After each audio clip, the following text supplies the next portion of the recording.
Welcome back to the channel, everybody. Thank you so much for joining me and allowing me to continue to be your daily advocate. If you're new here or you're not subscribed for any reason, please do me a huge favor and hit the subscribe button.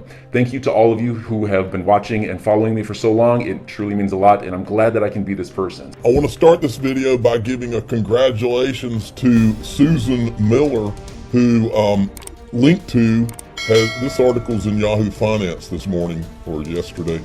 Private investment platform linked to named Susan Miller Chief Growth Officer, and it says, let's see, announced appointment of Susan Miller.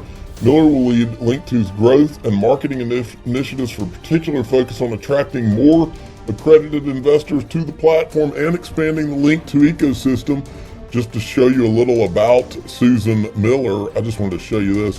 She is a Wharton graduate, Dartmouth graduate, Wellesley College graduate, so they're getting some serious quality people over there. Now let's move on. Here we go. Watch this.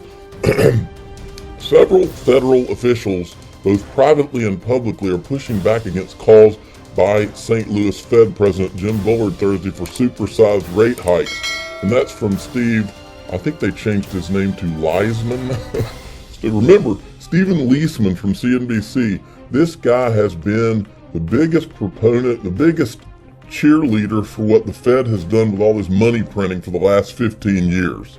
And as I said here, if they had just been responsible long ago and been held accountable by CNBC instead of being cheerleaders for the Federal Reserve, then we wouldn't be in this mess. You can't print money the way they've done and keep interest rates artificially low for this long without having a disaster on your hands this many years down the road. Now, this is interesting. Look at this. Allies are joining the fight to investigate the SEC, an amazing piece by the founder of Empower, Jason Foster. And I retweeted this and I said, they are surrounded by the truth. Just a matter of time. All truth passes through three stages. First, it's ridiculed. Second, it's violently opposed. Third, it is accepted as being self-evident. We've watched it, folks.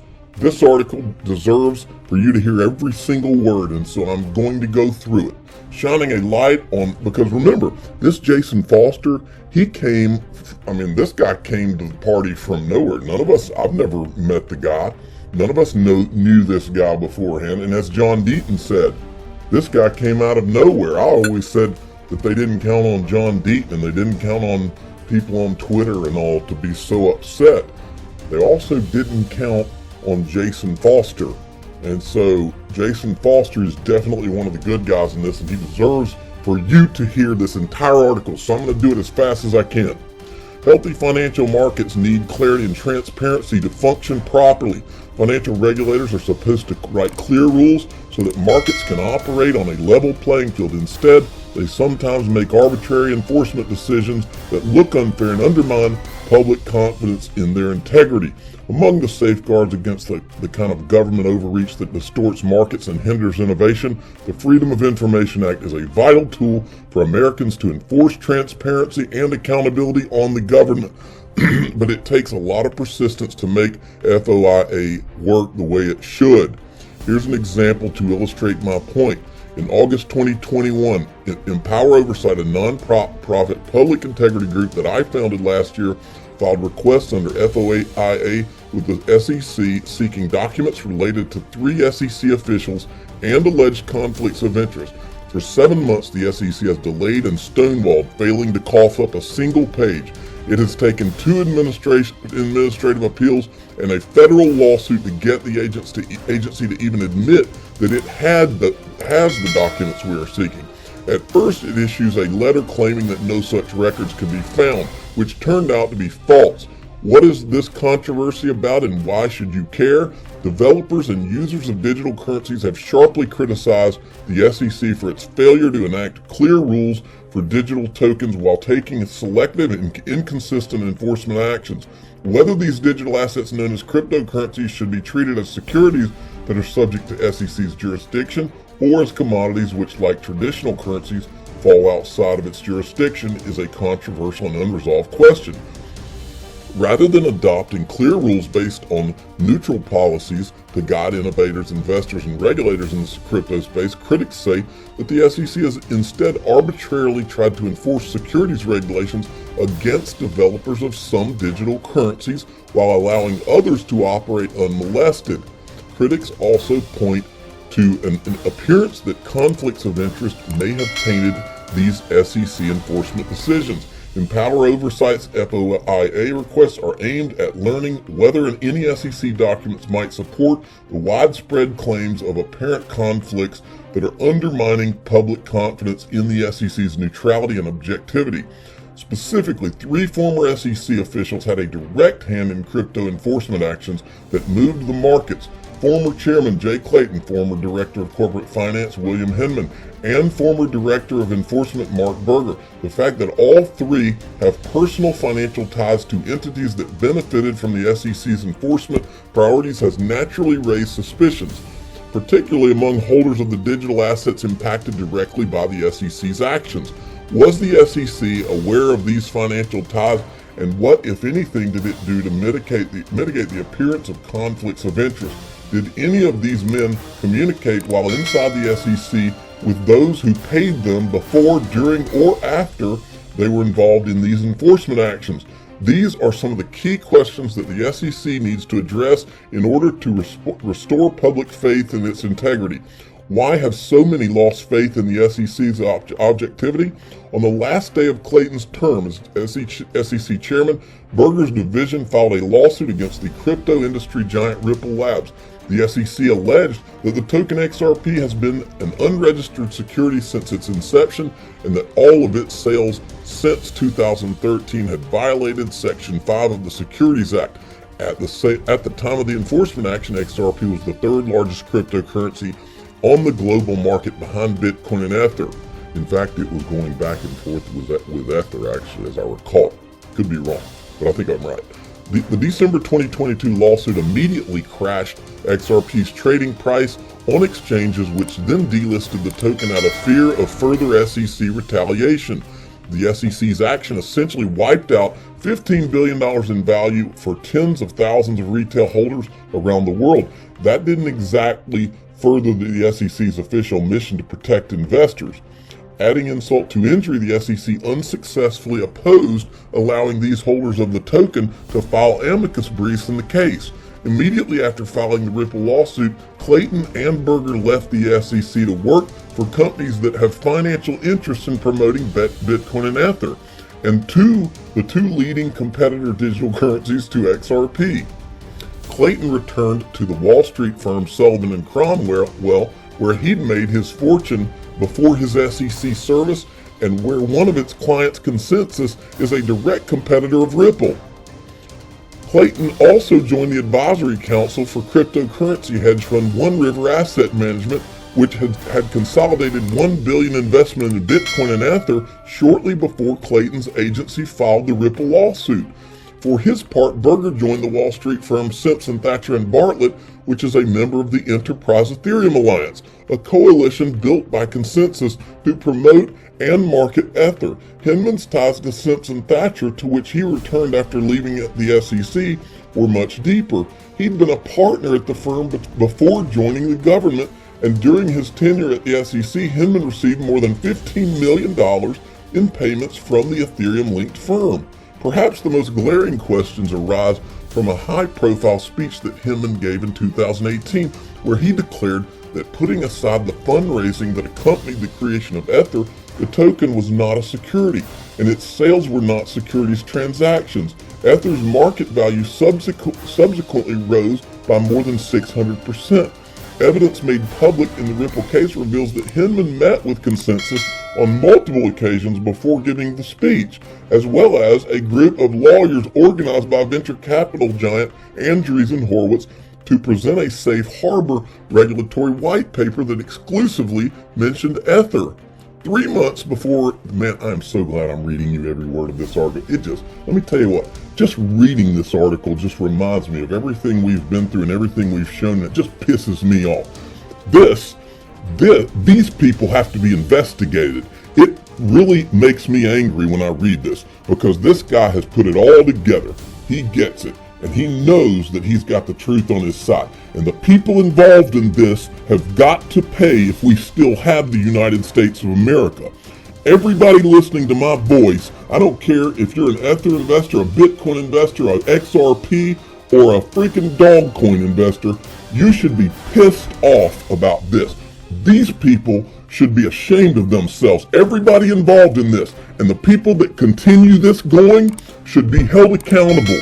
And some of them might even need some prison time.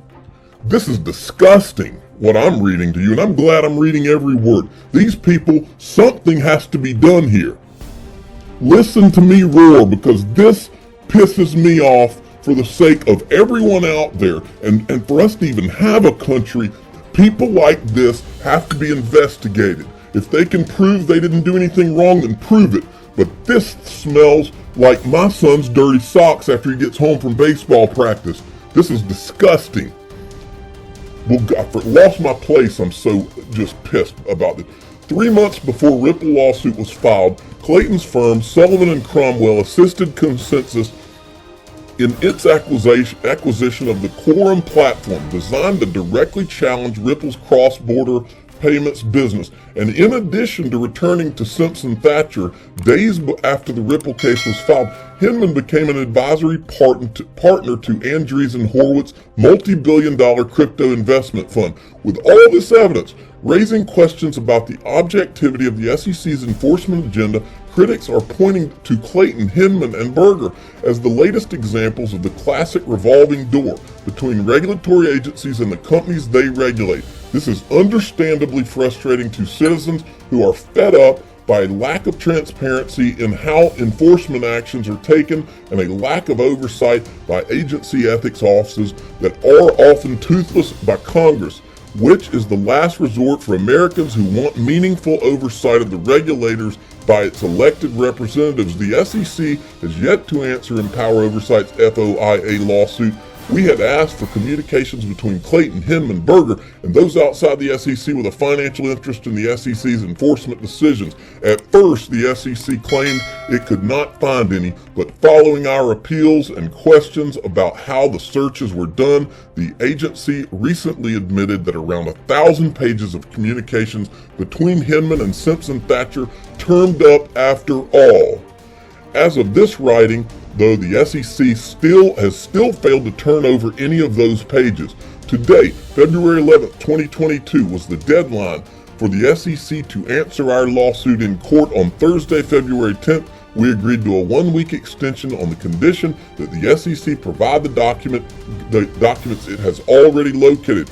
We are also sending the SEC some additional search terms to inform the additional searches it agreed to conduct. Empower Oversight expects the full measure of legally required transparency from the SEC, and we will continue to press SEC to find and produce the documents is required by law to disclose to the public. Cases like this are why Freedom of Information Act is so crucial to our democracy and why transparency throughout the government is critical to keeping its power in check, but it sure ain't easy, folks. Here's what I want you to do. I want you to send everybody you know, if you do nothing but just send them the clip of me reading this, and let them hear how pissed off I am. I've lived this, okay, ever since this lawsuit dropped.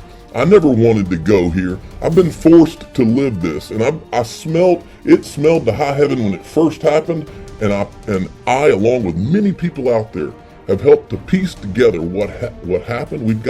There's thousands of us, and all we want is a level playing. It's all we ever wanted was a level playing field. If Bitcoin and Ethereum are the greatest digital assets that ever existed, then let them prove it on a level playing field. I don't think they can. I don't think they ever could. And I think the people behind this knew it. And I think that's why they threw up roadblocks to stop XRP and to stop Ripple. And I'm pissed off about it because we invested in the right digital asset. Not just XRP, I'll even throw XLM in there. We invested in the ones that we knew. We knew that they had what it took to compete on a level playing field. We're not afraid of that competition, never have been, because XRP is a better technology. It is the greatest digital asset ever created. So send this around. Let people hear me pissed off. I'm not just pissed off for the sake of Ripple and XRP. I'm pissed off at what's happened to our country. I'm pissed off that we are putting these lifelong bureaucrats these people in power, and their agenda has nothing to do with protecting us. It has nothing to do with giving a rat's ass about Americans and what's good for this country. They're protecting themselves and their cronies and their freaking government careers that they want to keep going. And they're getting rich in the process. It's shameful what's happening to this country, and these people are sick. They ought to be ashamed of themselves. And you want me to show you more sick? I decided it would be a flashback Friday for all you feeble Americans out there. Listen to this.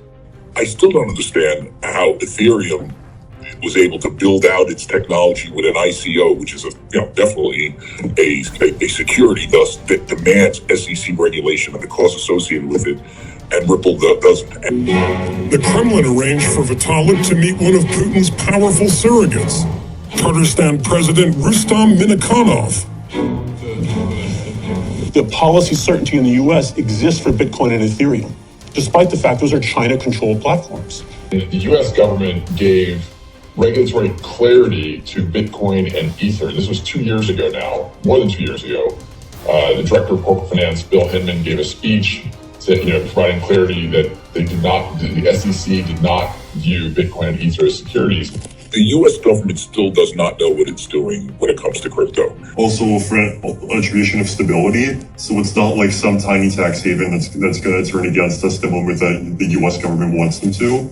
But we need to have a level playing field so the market can pick which ones they want to use and not be, as today they are, hindered by regulatory uncertainty. I think you got to have a level playing field. Today, because of the mining control of Bitcoin and Ether in China, these are technologies controlled by China. And 80% of mining capacity is based in China for both Bitcoin and Ether. Which is the idea of essentially let's make sure we get these models right so we don't end up in the same place 15 years from now. That's Chris Dixon from Andreessen Horowitz, by the way. Instead of, Mark Zuckerberg, it's whatever Vitalik in front of Congress or something. Gary Gensler's rear end is going to be on Capitol Hill so much, he's going to develop saddle sores from the hearings, from the seat at the hearings. There is no doubt in my mind. Это русский бильярд сложнее. Понял. У него и стол больше. Слабенький американцы. You ought to be pissed off out there like I am, folks. So enjoy your day, everybody. I'm always here for you. Leave any comments or questions below, and be sure to subscribe.